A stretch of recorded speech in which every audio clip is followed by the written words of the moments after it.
అందరికీ నమస్కారం.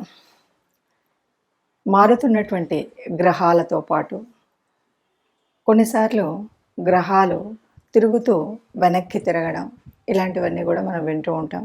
దీన్నే వక్రగతి అంటూ ఉంటాం. ఇలాంటి పరిస్థితి ఉన్నప్పుడు మనకుండేటువంటి ఫలితాలు ఎలా ఉంటాయి? గోచార రీత్యా తిరుగుతున్నటువంటి గ్రహాల్లో ముఖ్యంగా కొన్ని ప్రత్యేకమైనటువంటి గ్రహాలు ఉంటాయి. చెప్పాలంటే శని, గురువు, ఈ గ్రహాల యొక్క దృష్టి కానీ, కదలిక కానీ, వక్రగతి కానీ ఇవన్నీ కూడా మన మన జీవితాల మీద ప్రభావాన్ని ఎక్కువగా చూపెడతాయి అంటారు. మరి అలాంటి గ్రహమైనటువంటి శని గ్రహం ఈ జూన్ 30వ తారీఖు నుండి రాబోయే అంటే జూన్ 30, 2024 నుండి నవంబర్ 15 వరకు వక్రగతిలోకి రాబోతుంది. మరి ఇలా వక్రగతిలోకి వచ్చినప్పుడు ఏదైనా అంటే మంచి కానీ చెడు కానీ ఎలా ఉంటుంది, అది కూడా ఒక్కొక్క రాశికి ఎలా ఉంటుంది అనేది తెలుసుకునే ముందుగా అసలు శనిగ్రహం అంటే ఇది వాయుగ్రహం అని మనకు తెలుసు. శనిగ్రహము ఇది ఒక రకంగా చెప్పాలంటే చాలా డిసిప్లినరీ గ్రహము అని చెప్తాం. ఏదైనా ఇవ్వాలి, ఏదైనా అంటే కూడా చాలా సిస్టమేటిక్గా ఒక నిబద్ధతతో క్రమశిక్షణ ఇవన్నీ కలిగి ఉన్నప్పుడు మనకు దాని యొక్క ఫలితం వస్తుంది అని మనకు తెలుసు. ఏదైనా తొందరగా కాకుండా దాని యొక్క ప్రభావాన్ని పొందిన తర్వాత ఫలితాన్ని పొందేటువంటి స్థితి కూడా మనకు శనిగ్రహం నుండి వస్తుంది. మరి అలా ఒక్కొక్క రాశి మీద ఈ ప్రభావం ఎలా ఉంటుంది? అయితే ఇప్పుడు వక్రగతి అంటే ఏంటి? వక్రగతి అంటే ఏ గ్రహమైనా వెనక్కి తిరుగుతుందా అంటే మనకు తెలిసినంత వరకు రాహుకేతువులు మాత్రం అపసవ్య మార్గంలో ఉంటాయి. కానీ కొన్నిసార్లు గ్రహాలు మరి వాటి యొక్క వేగాన్ని అలా తిరుగుతూ ఉన్నప్పుడు భూమికి దగ్గరగా వచ్చినప్పుడు అవి వెనక్కి తిరుగుతున్నట్టుగా కనిపించేటువంటి భ్రమపడేటువంటి స్థితి ఒకటి ఉంటుంది. అది దగ్గరగా ఉన్నప్పుడు దాన్ని వక్రగతి అంటాం. అయితే ఈ వక్రగతిలో తిరిగినప్పుడు ఎలా ఉంటుంది అంటే మరి జన్మజాతకంలోనే వక్రగతి ఉందా, లేదు అలా ఉన్నప్పుడు శని వక్రగతి ఉందా, ఎలా ఉంది ఏంటి అన్నది ఈ ప్రభావాలు చూసేటప్పుడు తెలుస్తుంది. ఒక్కొక్క రాశికి ఒక్కొక్క రకంగా ఉంటుంది. ఎందుకంటే ఇప్పుడు శని ఎక్కడ వక్రగతి పొందబోతుంది అంటే కుంభరాశిలో దాదాపుగా చెప్పాలంటే మొదట 3 నెలలు గురు నక్షత్రం మీద, తదుపరి శతభిష నక్షత్రం మీద ఈ వక్రగతి అక్కడ నుండి వక్రగతి అనమాట. అంటే 4.5 నెలలు దాదాపు 139 రోజుల వరకు శని యొక్క వక్రగతి ఉంటుంది. ఈ 139 రోజుల వక్రగతి వల్ల మనకు ఎలాంటి ప్రభావం చూపడుతుంది అన్నది ఒక్కొక్క రాశి వారికి ఎలా ఉంటుంది, దీనివల్ల అంటే ఈ వక్రగతి వల్ల పొందేటువంటి ప్రభావాన్ని మంచిగానే చెడు కానీ దాన్ని తీసుకోవడం కోసం ఏదైనా పరిహారాలు ఉంటాయా, మరి మనం ఈ 5 నెలల కాలంలో ఏం చేయాలి, ఎలా చేయాలి, దాని యొక్క పూర్తి ఫలితాన్ని పొందాలి అంటే ఏం చేయాలి, అసలు ఈ వక్రగతి మూలంగా ఎందుకు మనకి వక్రగతి వల్ల నిజంగా లాభం జరుగుతుందా అంటే చాలా వరకు మనకు శనిగ్రహం గురించి చెప్పేటువంటిది ఏంటి అంటే ఎవరైనా సరే అంటే లాభము అనేటువంటిది అంటే శని యొక్క మనకు ఇంతకు ముందు ఉన్నటువంటి కాలంలో ఏదైనా ఇవ్వాల్సినటువంటి మంచి ఇవ్వకపోయినా దాన్ని పొందవలసినటువంటి ఫలితాన్ని పొందకపోయినా మళ్ళీ శనిశ్చరుడు వక్రగతిలో మనకు ఇవ్వాల్సిన ఫలితాన్ని ఇవ్వడం కోసం వస్తారు అన్నది చెప్తూ ఉంటారు.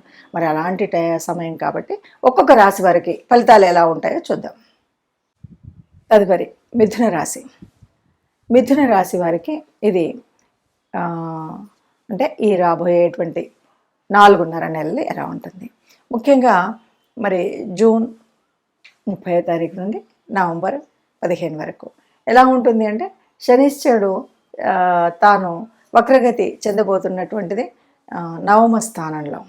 అలాగే ఎప్పుడు కూడా మన స్వీకరణ ఎప్పుడైనా వక్రగతి అంటే దానికంటే ముందున్నటువంటిది అష్టమము అవుతుంది.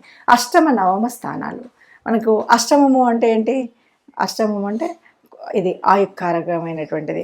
ఇవన్నీ 9వ అంటే మళ్ళీ మనకి ఆధ్యాత్మిక చింతన, పూజలు ఇలాంటివన్నీ ఉండేటువంటిది, పూర్వపుణ్య ఫలం, పెద్దల ఆస్తి, తండ్రి యొక్క ఆశీర్వచనం ఇలాంటివన్నీ మనకు కనిపించేటువంటి స్థితి అనమాట.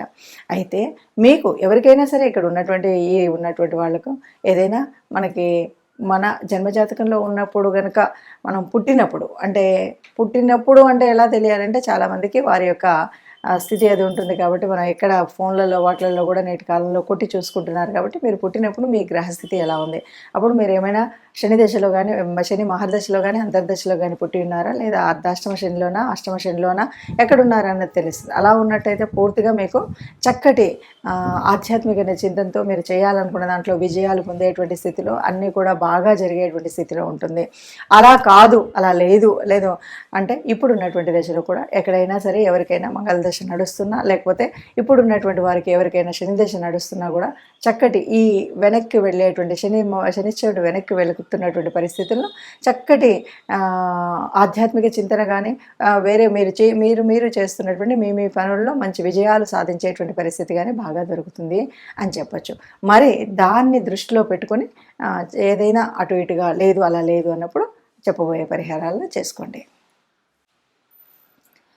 తదుపరి రాశి కర్కాటక రాశి. కర్కాటక రాశి వారికి ఈ 139 రోజుల కాలంలో ఎలా ఉంటుంది అంటే ముఖ్యంగా అంటే ఈ జూన్ 30 నుండి నవంబర్ 15 వరకు. కుంభరాశి ఇప్పుడు వీరికి ఏ రాశి అవుతుంది అంటే ఇప్పటి వరకు మనం ఈ రాశి ఫలితాలను చూసాం కదా. అయితే అందరికీ లాభమా నష్టమా అన్నది కాదు. శనిశ్చరుడు అంటేనే క్రమశిక్షణ. నిజానికి మన జన్మ కుండలిలో మనకి ఇంతకుముందు అంటే పుట్టినప్పుడు ఎప్పుడైనా సరే ఎవరికైనా అర్ధాష్టమ శని కానీ అష్టమ శని కానీ శని దశ కానీ శని అంతర్దశలు కానీ ఉన్నట్టయితే అటువంటి వారికి తప్పకుండా ఇలా శని వక్రగతిలో ఉన్నప్పుడు మనకి చాలా వక్రగతిలో ఉన్నప్పుడు శుభ ఫలితాలు పొందుతాయి అని చెప్పచ్చు. అలా కాదు, ఇవేవి లేవు, కానీ మరి అర్ధాష్టమ శని ఇలాంటివి ఏదో ఒకటి ఉంది, లేదు ఇది లేదు, ఇవి లేదు మనకు జన్మజాతకంలో అంటే ఇప్పుడు జరుగుతున్నటువంటి కాలంలో అంటే మీరు జన్మజాతకంలో కాకుండా గోచార రీత్యా ఎవరికైనా అర్ధాష్టమ శని అష్టమ శని శని దశ నడుస్తున్నా ఇప్పుడు కూడా ఆ ఫలితం ఉంటుంది. ఇంతేకాదు ఎవరికైనా మరి మంగళ దశ నడుస్తున్నా కూడా దీనివల్ల శుభ ఫలితాలు జరుగుతాయని చెప్పచ్చు.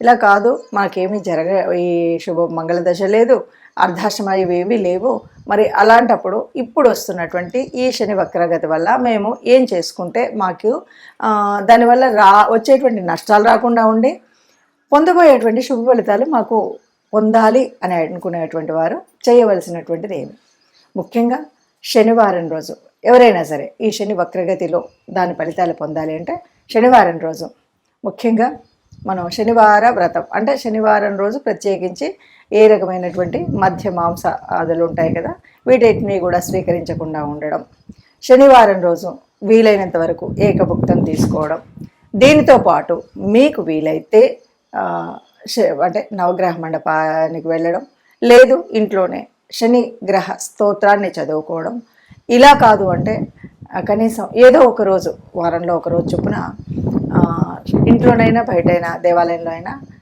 శివాభిషేకం చేయించడం. ఇవి కాకుండా వీలైనంత వరకు, ఎందుకంటే శనీశ్వరుడు ఆనందపడేది ఎక్కడ అంటే ఎవరైనా సరే బాగా కర్మచారులు ఉంటే వారికి ఏదైనా మీకు వీలైనట్టుగా కాసింత అన్నదానం చేయడము, అన్నం పెట్టడం, లేదు అంటే ఏదైనా వస్త్రదానం చేయడం, ఇలాంటివి చేయడం అనేటువంటిది మనం చేయాలి. అలా కాదు ఎవరైనా అంగవైకల్యంతో ఉన్నటువంటి వారికి కూడా మనం సహాయం చేయడం, వృద్ధులు ముఖ్యంగా వృద్ధుల సేవ, మన ఇంట్లో వాళ్ళవనివ్వండి బయట వాళ్ళవనివ్వండి, ఎవరైనా వృద్ధులు ఉన్నట్టయితే వారి యొక్క సేవ ఇలాంటివి మనం చేసినట్టయితే శనిశ్చరుడు మన మీద కరుణ పొందుతాడు, మనకి దయ చూపెడతాడు. ఇది మనకు పాజిటివ్గా ఉంటుంది. అందువల్ల దీనితో పాటు ముఖ్యంగా ఎవరైనా సరే విష్ణువుకు సంబంధించినటువంటి స్తోత్రాల్ని చదువుకోవడం అనేటువంటిది చేసినట్టయితే మనకు తప్పనిసరిగా పాజిటివ్ ఈ వక్రగతి ఉన్నటువంటి 4.5 నెలల కాలంలో చాలా పాజిటివ్గా మన యొక్క స్థితిగతులు ఉంటాయి అని చెప్పచ్చు. నమస్తే. అందరూ సుఖంగా ఉండాలని, అందులో మనం ఉండాలని కోరుకుంటూ శుభం భూయాత్.